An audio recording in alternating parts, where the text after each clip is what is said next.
China is the leader of the axis of aggressors. Kim Jong-un is a cruel and ruthless despot, and he is backed by his nuclear-armed partners, Xi and Putin. Right now, it is thinking about how to employ these capabilities on the Korean Peninsula. Just take that at its face, but I think our presence needs to switch in the early 1990s is that the defense space went.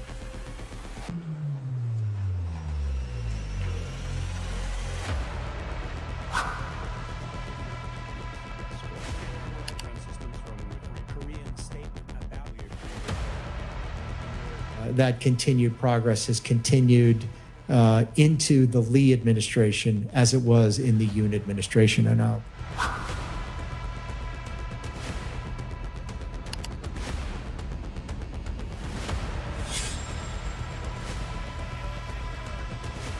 let South Korea, who is not helpful to us, by the way, let South Korea, we only have 45,000 soldiers in harm's way over there right next to a nuclear force. Let South Korea do it. Let Japan do it. They get 90% of their oil from the Strait.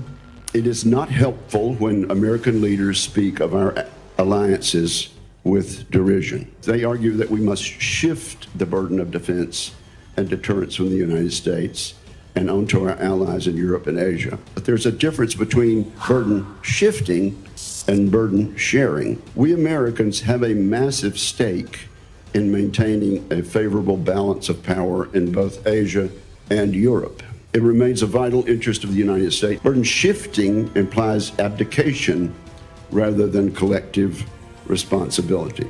Alliances, by definition, are a two-way street. President Trump's war of choice in Iran has resulted in significant military posture changes in the Indo-Pacific region and on the Korean Peninsula. There are also persistent and troubling reports that the administration is considering significant reductions to U.S. force posture in South Korea. You also made clear that U.S. force presence in Korea is not solely about North Korea. I especially thank the Korean people for their continued partnership, hospitality, and commitment to our alliance. The Korean Peninsula is key strategic terrain, vital to defending the American homeland and advancing American interest in the region. My focus remains strictly on capabilities over numbers. While our presence is a baseline, it's imperative that we maintain focus on the precise capabilities that must be resident on the peninsula. And in South Korea, we also had a very good meeting with the Lee administration. President Lee was very focused on reaching the transfer of OPCOM by the end of his administration, which is very supportive of Taiwan and would like to see.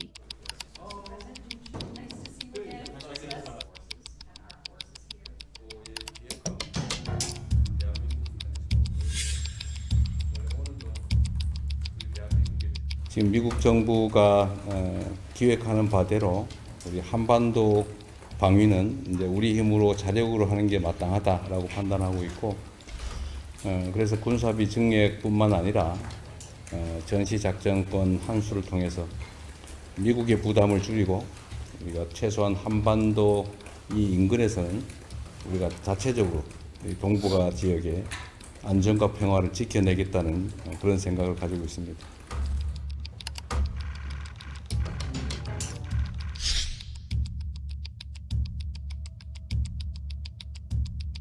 철통 같은 한미 동맹이야말로 한반도 평화와 안정의 필수 요소인 건 맞습니다. 그러나 과도한 의존은 금물입니다. 전시작전 통제권 회복은 조속하게 추진될 것입니다.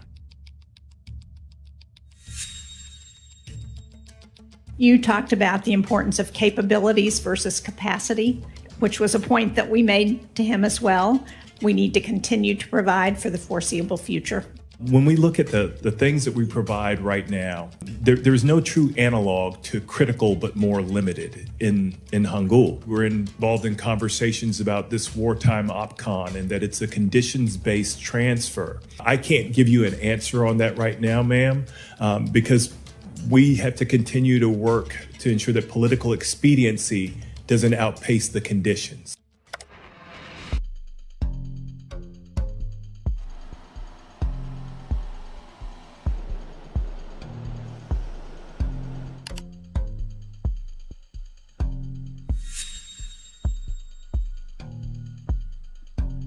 the war with Iran, the DoD has withdrawn THAAD missile defense systems from the Korean Peninsula and has repositioned them to the Middle East.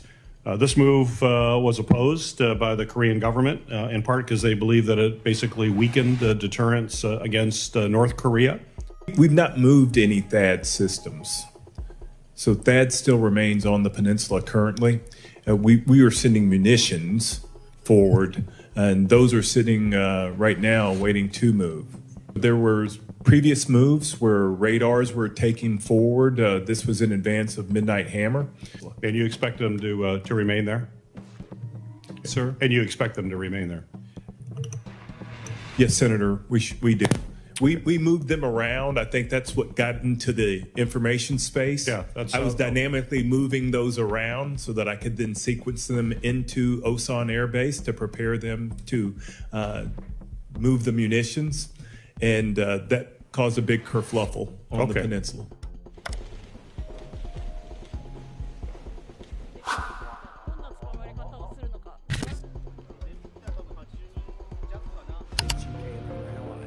I know what China thinks about this. They hate it. One of the issues that we've often had in the past is the history of challenge between Japan and Korea. Sometimes moves in the defense space in one nation or the other can create some potential friction. I read the Korean statement about this Japanese announcement, and I thought it was sort of measured and generally positive. I'll say that the trilateral cooperation between the United States, the Republic of Korea, and Japan continues to be on an upward trajectory. It's been the sign of great leadership both in Japan and Korea, and that continued progress has continued into the Lee administration as it was in the Yoon administration. And now two great nations, partners of our own, who are increasingly under threat and coercion from China. Well, I think a lot of credit goes to Japan and Korea for this.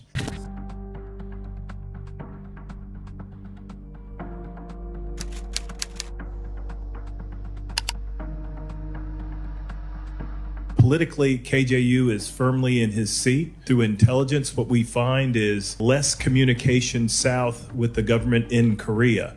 There are no overtures toward peace from the north to the south, and we see increasing hardness, if you will, in terms of that relation. Every overture is rebuffed, and there are no more outreaches from the north to the south. The operational level, what they're finding is they're learning to become far more accurate with their employment of their fires. I think that's a thing when you see that Seoul sits some 60 miles south of the DMZ. I think this is something we really need to sit up and pay attention to.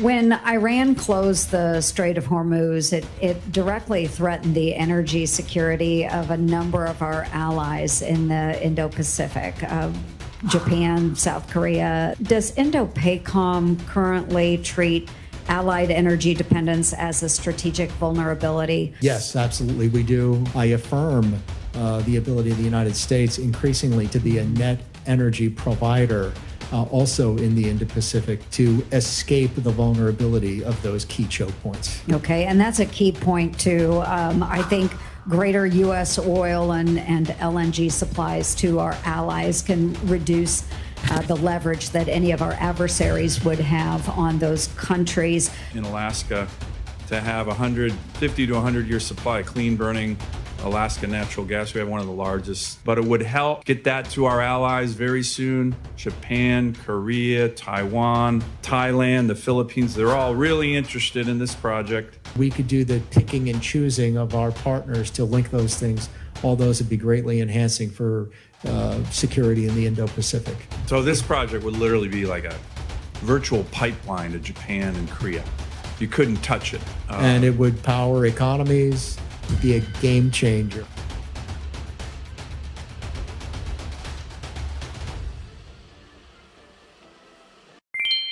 We need a strong network of alliances and partnerships. Fortunately, Japan, South Korea, and the Philippines and Australia are increasing their defense spending and providing critical access and basings that enable our forces to operate throughout the region. And then the worst part of it is the absolute contempt that the president has shown for the entire world, but certainly for Asia. He points out, look, it's not our problem, it's their problem. They're more dependent upon Gulf oil than we are, and that's true. It is true. The rest of the world is getting hit economically a lot harder by our stupid war of choice in the Middle East than we are. That's not something to brag about if you want to try to build partnerships and alliances. At a minimum, it's something to say, hey, sorry, how can we help? Right? Is there something we can do to mitigate these damages?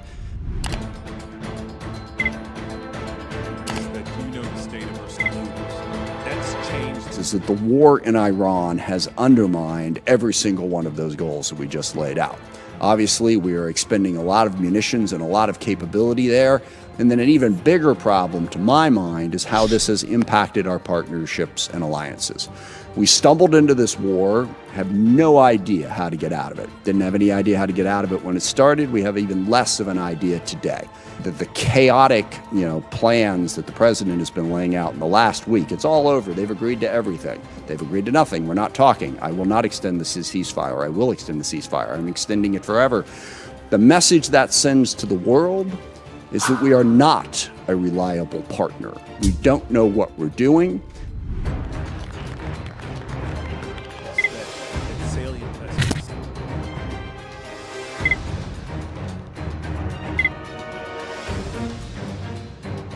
North Korea's advancing cyber, nuclear, and missile arsenals threaten both South Korea and the U.S. homeland. Therefore, I'm encouraged that South Korea is demonstrating a clear commitment to taking on significantly greater responsibility for its own defense. But that progress must not be undermined by a premature reduction of U.S. forces from the peninsula or a premature transition of wartime operational control. Their continued modernization of their forces allow us to do other things. With OPCON transfer, what we're looking at is maybe taking a look westward while also providing critical but more limited support to the North Korea mission. The United States and South Korea agreed to a conditions-related capabilities security environment, and that it must be met before wartime operational control can be transferred to South Korea. How's that going? I'll give you more detail in closed based on some of the critical capabilities that need to be discussed. But I would say that right now we've delivered to OSW a roadmap which will get us there not later than second quarter of FY29. We stand based on the continued investments by the Republic of Korea in their defense, really an uplift of about 8.5% in their defense spending over the next 3 FY. I think that we're in a good position, but there's still more work to be done. We keep in the fore of our mind is that until those conditions are met, we do not need to be premature in transferring that operational control. Just follow up a little bit about sort of South Korean capability to meet the threat from North Korea. If you could give a few more details about it. We talked a little bit about some of the logistical challenges. I mean, aside from just having the forces and the munitions, being able to organize, how do you assess South Korea's capability and how critical it is that we continue to partner with them? That I look at is when you look at the 10 largest armies in the world, South Korea is one of those, and they're sitting at 5th right now. So mass has a quality all its own. So that would be reason number one as an infantry officer that I would say it's important that we continue to partner. I also think that geography plays into this as well, the centrality of Korea in the region, its ability to impose costs both in the West Sea and the East Sea. When I look at their forces, what I'm most pleased with is the continued growth of their defense industry and the potential that exists for them to accelerate so that they can secure the capabilities that are absolutely necessary for OPCON transfer. As a partner, I would consider them, and maybe it's because of where I live, the preeminent partner in the region.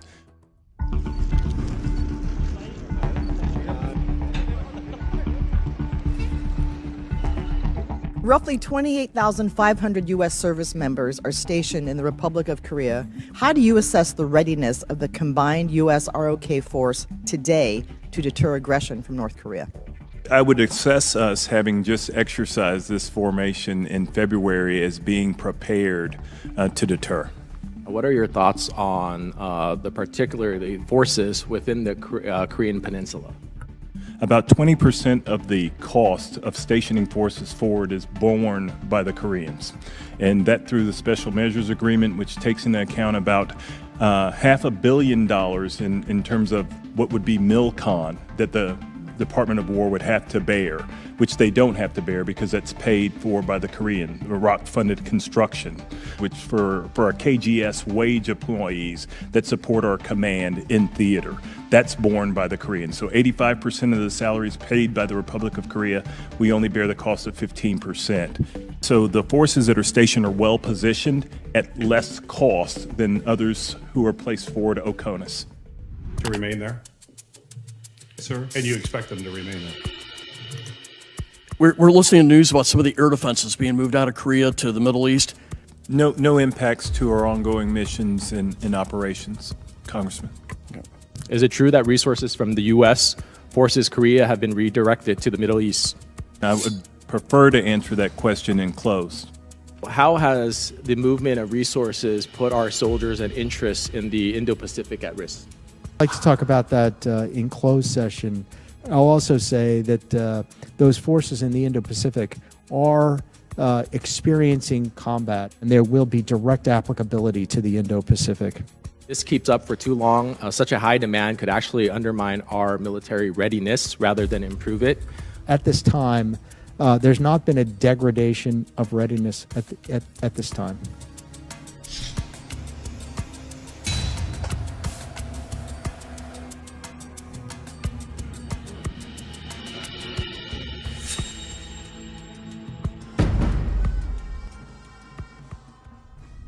I'm one of those that have believed that China would use economic influence over direct military conflict with regard to Taiwan. What are the primary non-kinetic pathways China could use to achieve control over Taiwan short of an invasion? United front operation, information operations, to sway public opinion, to distort the truth, to separate citizens from their government. These are efforts. It's an ongoing, continuous effort.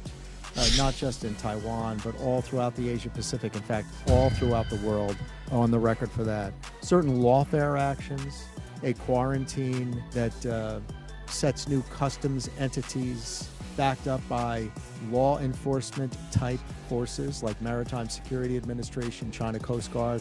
These are all contingencies that we plan very deeply. How are China and Russia's relationship affecting the stability on the peninsula? If you would imagine an Oreo, and you say China's the cookie part and Russia's the other cookie part, and DPRK's in the middle. That's changed the region significantly. It's changed it by way of the way that North Korea gets materiel that they then use to pressure South Korea. The connectivity across those three nations is something that we can't belie. We've got to pay attention to this because it changes the way that North Korea acts. Always coming. Do you think the constant barrage of on-again, off-again tariffs are helping to strengthen partnerships in the Indo-Pacific? A simple yes or no. Congressman, I can speak from personal experience. Simple yes or no. What was your question? Do you think the constant barrage of on-again, off-again tariffs coming from this administration are helping to strengthen partnerships in the Indo-Pacific? Congressman, I'll say from personal It's okay. I'll move on. What do you think about the fact that people refer to President Trump as the taco president? He put huge tariffs on China, and then when he felt some pain at home, he gave in. The Department of War is doing everything it can to make sure our deterrence posture is in the strongest place possible. Do you think they do a sufficient job of deterring China from a military confrontation with Taiwan? Clearly, intentionally, they entirely omit any mention of Taiwan in the document. The arms sale that was announced a few months ago under this administration of $11 billion was the largest in history. You're right, it was announced. What confidence can you give us that the president won't chicken out on that as well? Sir, I think the $11 billion in arms sales speaks for itself. No, it has not been sold. It's been proposed.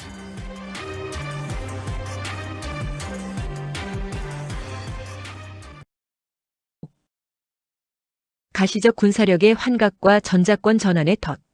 안보의 심장을 지키기 위한 엄중한 경고. 광복 이후 80여 년 대한민국은 유례없는 번영과 강력한 국방력을 구가하고 있습니다. 최근 미국 청문회와 국제사회는 한국의 국방비 증액과 세계 5위권에 육박하는 재래식 군사력을 높이 평가하고 있습니다. 하지만 우리 국민과 위정자들은 이러한 수치상의 강함과 주가 급등이나 방산 수출 호조와 같은 경제적 성과는 안보의 본질을 가리는 연막에 불과합니다. 우리 사회는 수치상의 환각에 빠져 국가 정체성을 뒤흔드는 내부 붕괴의 징후를 간과하고 있습니다. 헌수단은 최근 주한미군 사령관이 2029년 1분기까지 조건 달성 목표라 밝힌 전자권 전환 관련 발언을 심각한 우려 속에 주목합니다. 이는 대한민국의 헌법적 정체성과 국가안보 체계에 중대한 영향을 미칠 위험한 사안으로서 다음과 같은 입장을 천명합니다. 이에 본 서한은 이러한 화려한 겉모습 뒤에 숨겨진 국가 존립의 위기를 직시하며 특히 최근 주한미군 사령관이 언급한 2029년 1분기 전자권 전환 목표 발언에 대해 대한민국이 처한 망국 직전의 지극히 위험한 안보 현실을 엄중히 경고하고자 합니다. 첫째, 전자권 전환은 단순한 군사 지휘권 이전이 아닌 한미연합방위의 해체입니다. 주한미군 28,500명과 현대화된 한국군 장비는 정규전 억제에는 효과적일 수 있습니다. 그러나 이는 적의 전략을 오판하게 만드는 독이 될 수 있습니다. 김일성 이래로 이어져 온 북한의 주체사상 기반 적화야욕은 이제 정규전이 아닌 우리 사회 내부를 무너뜨리는 비정규전과 심리전을 통해 완성을 눈앞에 두고 있습니다. 전시작전 통제권은 지난 수십 년간 대한민국을 공산 세력으로부터 지켜온 안보의 핵심 보루입니다. 이를 인위적인 시한에 맞춰 전환하려는 시도는 사실상 한미연합 방위체제의 해체를 의미하며 과거 반국가 세력이 획책했던 안보 거세를 통한 체제 전환의 마지막 대못이 될 위험이 큽니다. 북한이 핵무력을 완성하고서 그 위협을 가하는 상황에서 2029년이라는 시한을 제시한 것은 북한과 그 추종 세력이 갈망해 온 미군 철수의 명분을 제공하는 자의 행위이자 그들의 굴복과 다름없습니다. 이렇게 전자권 전환은 전쟁 억지력의 치명적 공백을 초래합니다. 한미연합사가 주도하는 현재의 지휘체계는 세계에서 가장 강력한 전쟁 방지 기제입니다. 이를 한국군 주도로 전환하는 것은 미군의 증원 전력 전개를 불투명하게 만들고 유사시 미국의 개입 의지를 꺾는 동맹의 디커플링을 가속화할 뿐입니다. 사령관의 이번 발언이 혹여나 과거 정권의 비정규전적 압박에 의한 정치적 타협물이라면 이는 우리 국민에 대한 명백한 배신입니다. 둘째, 가시적인 무기 체계의 성장에 진행 중인 비정규전의 실체적 위험을 숨기고 있습니다. 미국 청문회에서 언급된 현대화된 장비와 군사력은 눈에 보이는 정규전 억제에는 효과적일지 모르나 내부로부터 무너뜨리는 비정규전에는 무용지물입니다. 1945년 광복 이래 김일성의 주체 사상을 기저로 한 적화야욕은 이제 심리전과 정보 조작을 통해 그 완성을 눈앞에 두고 있습니다.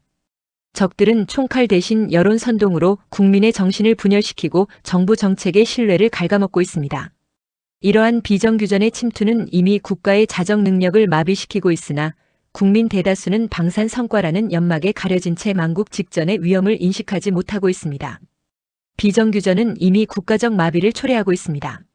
이는 가시적인 대북 대응력만으로 안심하는 착시 효과가 불러온 비극적 결과입니다. 셋째, 미 당국과 국제사회는 동맹의 디커플링을 초래할 졸속 추진을 중단해야 합니다.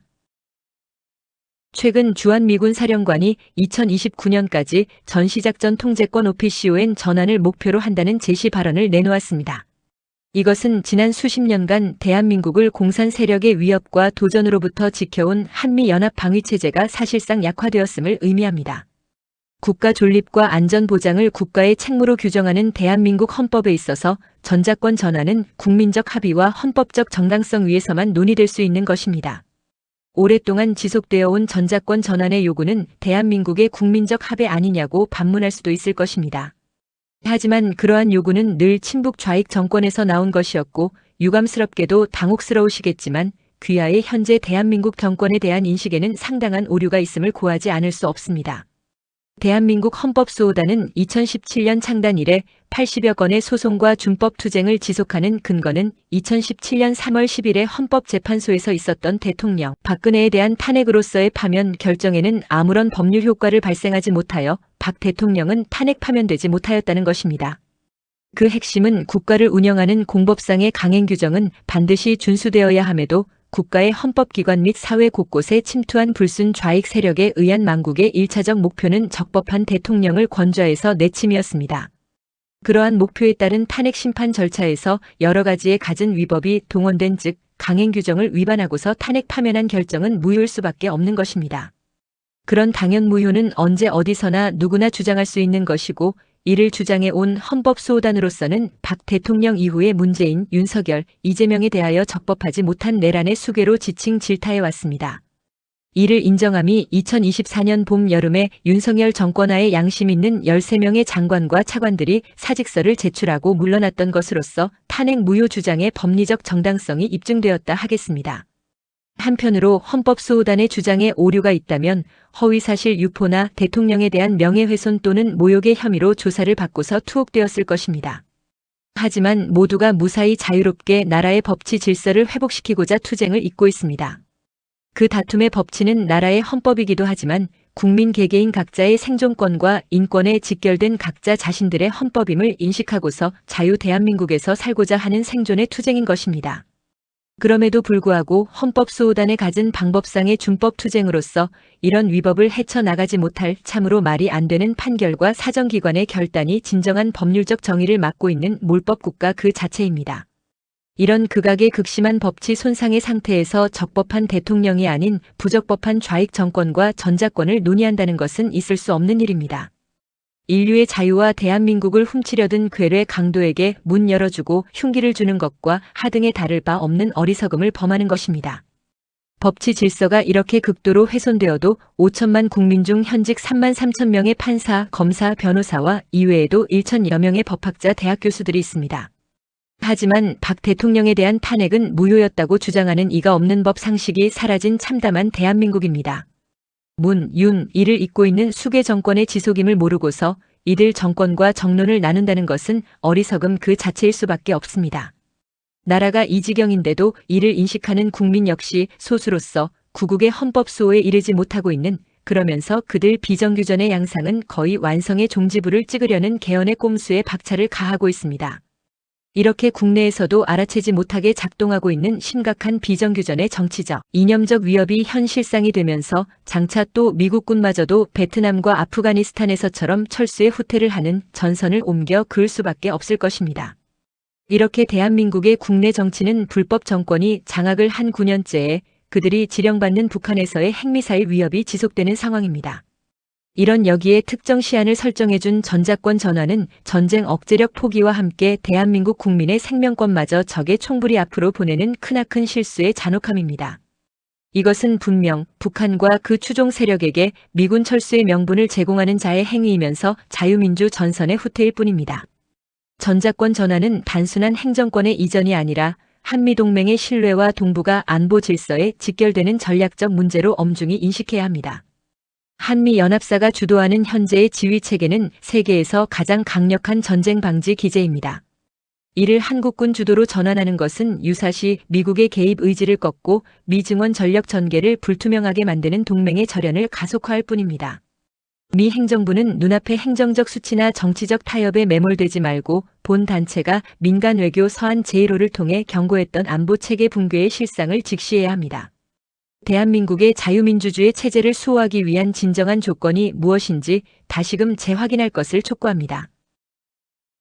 넷째, 비군사적 통제 시나리오를 통한 국가 붕괴의 위험을 경고합니다.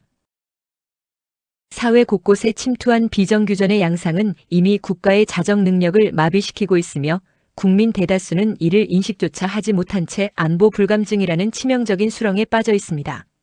미군 관계자가 언급한 중국의 통일전선 공작과 정보작전은 북한이 추구해온 비정규전 전략과 궤를 같이 하며 그 수법은 더욱 정교해지고 있습니다. 법 집행을 가장한 압박, 여론 왜곡을 통한 정부와 국민의 이간책은 이미 우리 삶의 일상에서 벌어지는 비정규전의 실체적 위협입니다. 강력한 무기만으로는 내부 붕괴형 비정규전 상황에서 힘을 발휘할 수 없습니다. 정책이라는 명분으로 병력을 감축시키는 망국 정책에 의해 병력이 모자라서 뛰어난 장비를 가동시킬 수 있는 병력이 모자란다는 현실이 방산 무기의 긍정적 수치만에 빠질 일이 아님을 입증하고 있습니다. 이런 가시적인 방산 무기 보유에만 의존하는 안보 간의 허상을 깨고 국가 정체성 수호를 위한 전국민적 결집을 강력히 촉구합니다. 이러한 비군사적 위협에 대한 대응 전략이 부재한 상태에서의 가시적인 무기에 의존하는 군사력 과시는 사상 누각에 불과함을 엄중히 경고하지 않을 수 없습니다. 뛰어난 무기보다 더 중요한 것은 국민의 안보 인식과 헌법 수호 의지입니다. 방산 성장을 긍정적으로만 바라보며 안심하는 사이 적들은 우리 사회의 정치, 문화적 틈새를 공략하여 국가를 내부로부터 와해시키고 있습니다. 다섯째, 미 당국은 민간 외교 서한 제1호의 경고를 직시하십시오. 본 단체는 이 서한에 붙여 대한민국 내부에 암약하는 반국가 세력의 대업이 어떻게 안보 체계를 무너뜨려 왔는지도 상세히 밝혀드립니다. 주한미군 사령부와 미 행정부는 눈앞의 행정적 수치나 정치적 목표에 매몰되지 말고 대한민국의 자유민주주의 체제를 수호하기 위한 진정한 조건이 무엇인지 다시금 재확인해야 합니다. 민간 외교 서한 제1호는 https://cafe naver comf-cafes 30838930 메뉴즈 34 viewtypel 다시 볼 수 있습니다. 여섯째, 헌수단은 안보 붕괴를 저지하고 헌법적 가치를 수호하는 마지막 보루가 될 것입니다. 1945년 광복 이후 우리가 지켜온 자유민주주의 가치는 지금 그 어느 때보다 위태롭습니다. 대한민국의 운명은 겉으로 드러난 군사력의 화려함에 취해 있을 시간이 없습니다. 지금 당장 비정규전의 실체와 전자권 전환의 위험을 직시하고 보이지 않는 침략으로부터 국가의 정체성을 수호하기 위한 전국민적 각성이 절실합니다. 우리 국민은 눈에 보이는 칼만 닦다가 보이지 않는 독에 쓰러지는 우를 범할 수 있습니다. 그러므로 전자권 전환이 국가 안보를 훼손하는 방식으로 추진되는 것을 단호히 반대하며 국민과 국제사회 앞에 그 위험성을 알리는 민간 외교 활동을 멈추지 않을 것입니다. 대한민국 헌법은 국가의 존립과 안전을 보장할 책무를 정부에 부여하고 있습니다. 전자권 전환은 단순한 군사 절차가 아니라 국가 주권과 직결된 중대한 사안입니다. 대한민국 헌법수호단은 2017년 창단 이래 80여 건의 소송과 투쟁을 통해 이 길을 걸어왔습니다. 한편 국가안보를 도박대에 올리는 전시작전권 전환이 강행될 수 있는 깊은 우려에 사전에 이에 대한 대한민국의 정치적 사회적 허구를 전해드리는 것이면 그 위험성을 경고하고 있는 것입니다. 2017년 이래 지금까지 정부가 국민을 속여온 비정규전의 실체를 냉철하게 직시하고 정의롭게 대응해야 합니다. 무기보다 중요한 것은 국민의 정신 무장과 사회적 대응력입니다. 정부가 국민을 속이고 있는 비정규전의 실태에서 민간 차원의 외교적 노력과 내부적 각성이 결합되지 않으면 대한민국과 그 국민으로서의 미래는 없습니다. 깨어있는 국민의 인식만이 국가를 지킬 수 있으며 저희 소수라도 자유와 구국의 선봉에 서겠습니다. 결론적으로 우리는 전자권 전환이 헌법적 정당성과 국가안보를 훼손하는 방식으로 추진되는 것을 단호히 반대하고 국민과 국제사회 앞에 그 위험성을 알리는 민간 외교 활동을 지속할 것이며 이에 우리는 다음과 같이 요구합니다. 1. 우방동맹 미국은 2029년이라는 인위적인 전자권 전환 시한 설정을 즉각 폐기하여 그들의 적화망상을 꿈 깨워주십시오. 2. 북핵 폐기가 완전히 달성되기까지 전자권 전환 논의 자체를 반헌법적 행위로 규정하고 즉각 중지 및 영구 중단하십시오. 3. 대한국군은 전자권 논의를 투명하게 공개하고 방산 성과에 가려진 비정규전의 실체를 직시한 근본적인 안보 전략을 재구축하십시오. 천부물 문재인의 대업 2026년 4월 27일 대한민국 헌법수호단 대표 박상구 부국강병연구소 대표 김대흥 이외에 대한민국 애국국민 일동